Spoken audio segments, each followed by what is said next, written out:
How do you feel when you have a conversation with somebody that can recite something you told them a year, 2 years, 3 years ago, and you're saying to yourself, how does this person even remember the details of what we talked about 2 years ago? And the most important question is, how do you feel when someone can actually do that? Do you sit there and like the person more, respect them more because they're actually paying attention to what you're saying? So Mario asked me this question yesterday. Mario said, hey, Pat, um, is there a way we can talk about how to retain information that entrepreneurs can benefit from? And we grabbed the paper and pen and we came out with 12 different things that I'll talk about here in this video, how you can improve your memory. And I'm not talking about the gifted people who have photographic memory or eidetic memory. I'm not talking about that. I'm not talking about a Nikola Tesla who had an incredible memory, or Teddy Roosevelt that could read the paper and he can recite the entire thing back to you. That's a certain gift that a human being has, right? Certain people have that. I'm talking basic things that you can do to improve your memory that can help you out in many parts of your life, whether it's business, whether it's relationship, whether it's any type of thing that you're doing that has to do with people. So let's get right into it. Number one, so when you do retain information, there's a couple things you got to keep in mind. The first thing is this. So think about information that you yourself remember, okay? Think about information you yourself that remember, whatever that information may be. Then ask the question, why do you remember that? Okay, so stay here. Why do you, it's typically two reasons. Why do you remember that information? For instance, some people can remember sports stats like this.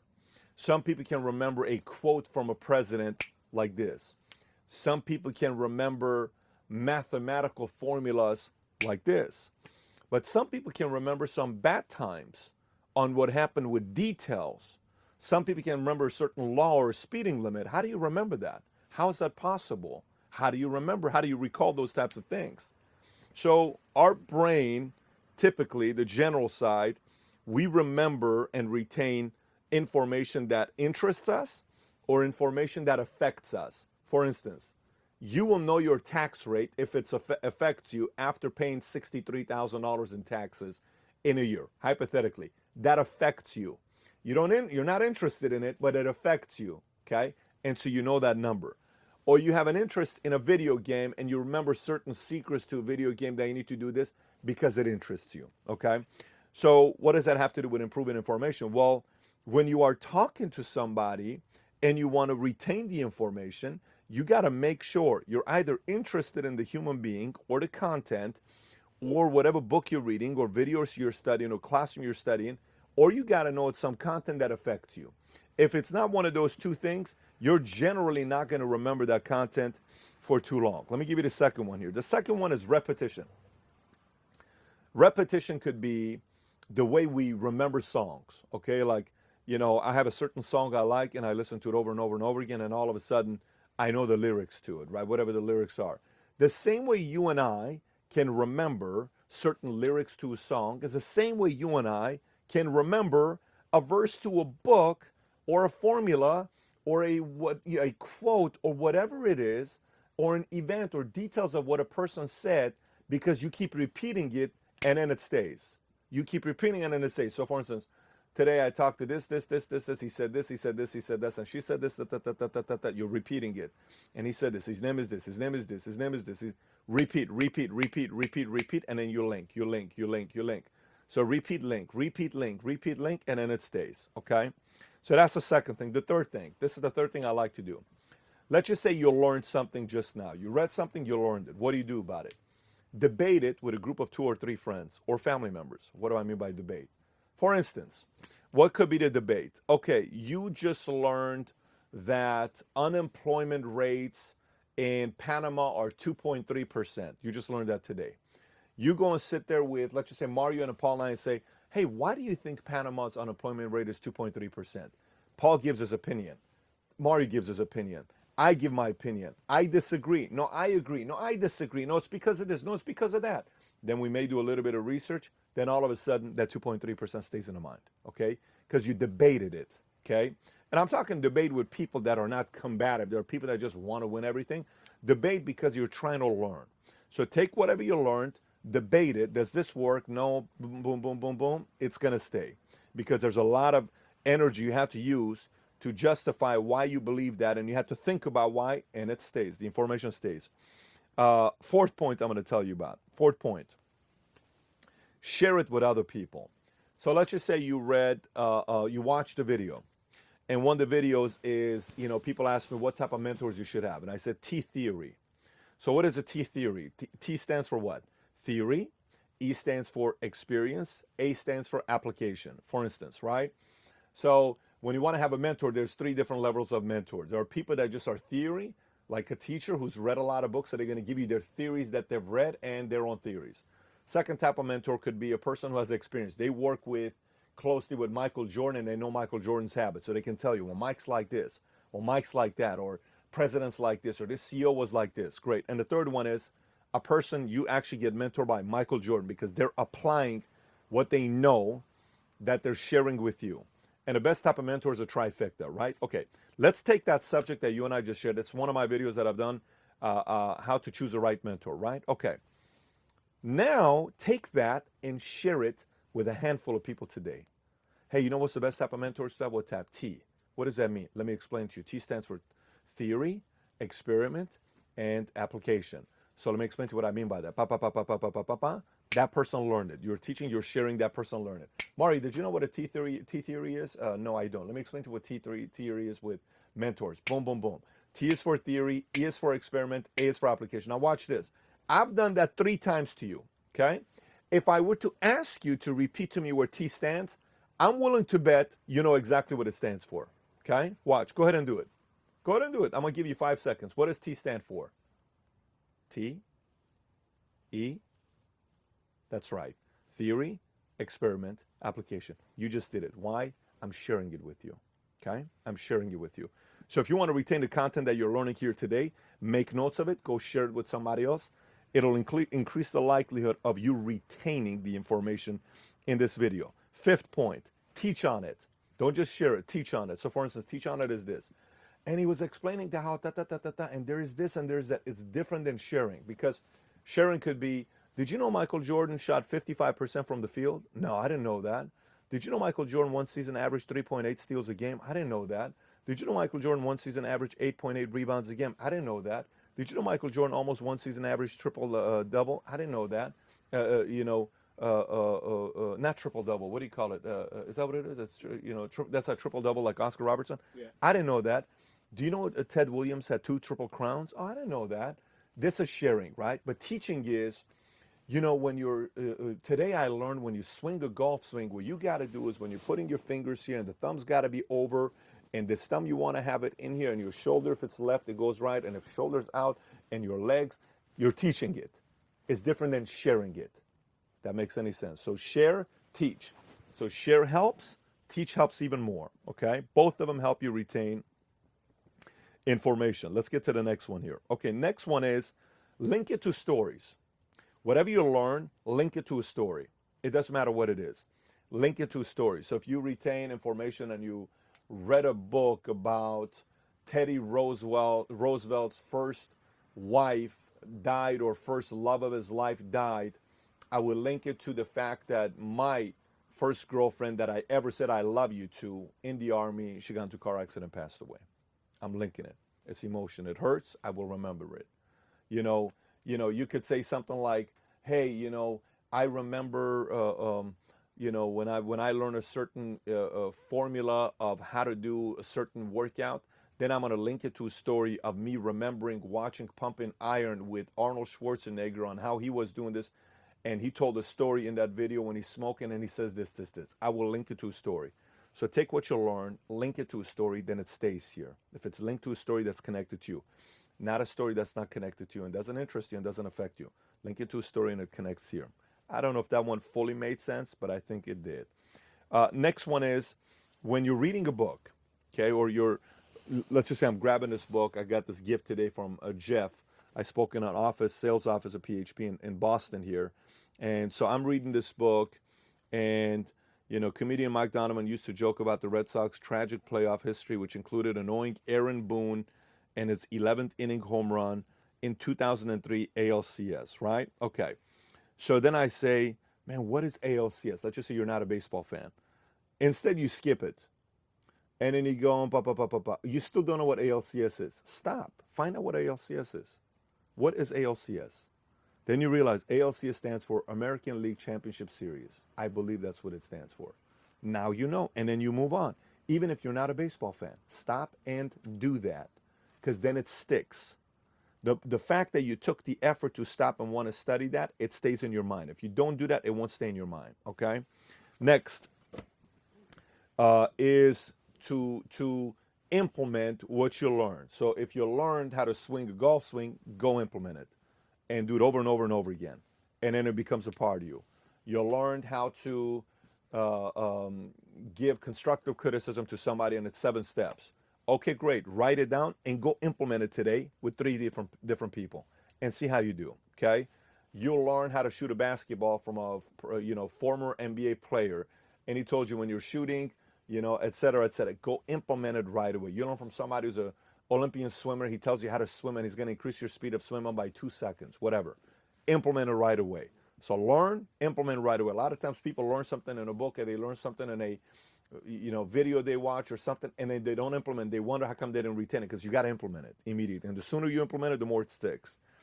Next, and this one's going to be kind of strange, but it'll make sense to you once I explain it. Energy and stamina. It requires energy and stamina to retain information. So if your body is gaining too much weight and you're tired, your body doesn't have the energy and the stamina to retain that information. To retain information requires your body to have the energy to retain it. If it doesn't have it, it's not going to retain it. Come on, Pat, you're telling me my weight has to do with retaining information? Yes, it does. Yes, it does. Because retaining information requires an effort. And anytime you need to take an effort to do anything, it's going to deplete what? Energy. And if you don't have the energy in your mind, it just says, I don't have any interest to want to retain this information because I'm tired and I don't have stamina and my energy is low. That's why energy is a very, very important game. And it's not just about money. Energy is not just about looks and looking pretty and looking this and exercising because I want to look good. Exercising when we're younger was for a whole different purpose. When you're married with kids and later on you're an adult, you're exercising for a whole different reason. Focus, energy, stamina, sharper mind, okay? So the next point within that will be this. If you're studying a subject and you want to retain information, focus on that subject. If you study 5, 6, 7, 8 different subjects at the same time, your brain is getting confused. Focus on a subject and study that subject. Let me explain to you what I mean by this. Okay, so a lot of times,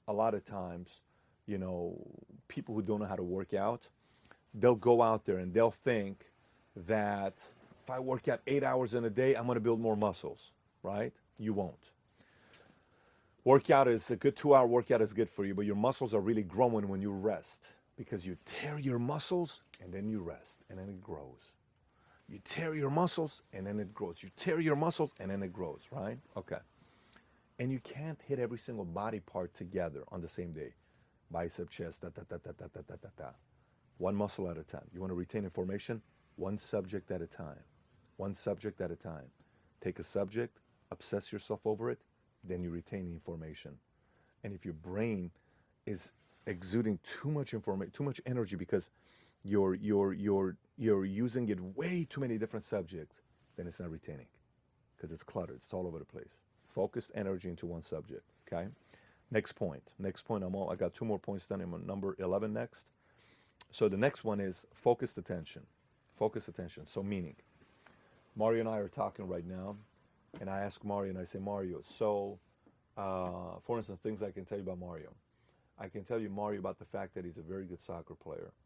I can tell you the fact that Mario, the way he raises his 2 daughters, and what things he does, and how he speaks to them, and what he expects from them, and how certain mannerisms, and when they come to the office, and what type of homework he wants them to do. Or I can tell you about Mario, relationship with his family, his brother, stories about his brother, military, when he went to visit his brother, why he went to New Mexico, and how it was, and the drive, and when he went. When he speaks, I'm focused attention on him. I want to know what he's saying. I am interested. And I want to have my focused attention to him. A lot of times people don't don't pay attention, focused attention to somebody when they're speaking, and they wonder why you did not retain the information of what they said. Okay, and all of us are guilty of this. Ain't nobody that's perfect at this. So teacher speaking, you're distracted. Then you're not retaining it. It's got to be focused attention, focused attention, focused attention. And today we have the biggest distraction is this. You keep wanting to check Facebook. You keep wanting to check your social media. You lost 7 seconds and you just lost the point that person was making. Right now, some of you guys are watching this video. You got distracted because you just did something else. Focused attention, focused attention. And the last point I'll give you is this. This is my favorite one. So right now, we went and we spoke in Boston. It's about an hour away from here. We're in Cambridge right now. We're parked in the Harvard parking lot, Harvard Business School side parking lot. So we went over there, and as we were making notes, and I'm going through my point after point after point on what to talk about on this video, at the end, I added the last 3 or 4 points. And Maria said, what else can we do to retain information? I said, here's what I want you to do right now. I said, I want you to tell me 10 different things you remember from tonight's meeting that we had. So what do you mean 10 different things? 10 different things. So Paul was quiet, Mario was quiet. All of a sudden, Paul said, the guy who was in the military was an 88 Mike, okay? The other guy who was 23 years old, who asked him about what he wanted as a girl, and he said he wants her to be very intelligent. He wanted her to be extremely attractive. He wanted her to be relaxable. Some word he used, was kind of tough when he used the word. And then what else did he say about her? Intelligence, beauty, personality, attractive. He used that twice. And then he said relaxable, okay? Then I said, what else? He says, well, the other guy's name was Keegan. I said, what else? Jeff said that they have to, grow it by 4 times. I said, what else? Well, the one girl, she said people in Boston are skeptical. They don't trust. Okay. What else? So we kept going after. And this 10 all of a sudden became 20. You guys came up with like 20 plus different facts. I don't even think it was 20. I think it may have been 30 different facts that you came up with, right? Names, all these other things that came up. Why? That right there, we worked out, not knowingly. That's a workout. So the next time you have a meeting with somebody, the moment you walk away, start asking yourself 10 different facts you can remember from the meeting. And mark my word, you will be blown away by how much more information you retain with that simple, subtle exercise. That simple, subtle exercise for you to do. Information goes to a whole different level. And it becomes fun to do that. And let me tell you, your people around you will appreciate it. And your family's going to appreciate it. The people that do business with you will appreciate it. You'll have an edge over your competition who is not retaining information because they're not exercising this area, because they're telling themselves.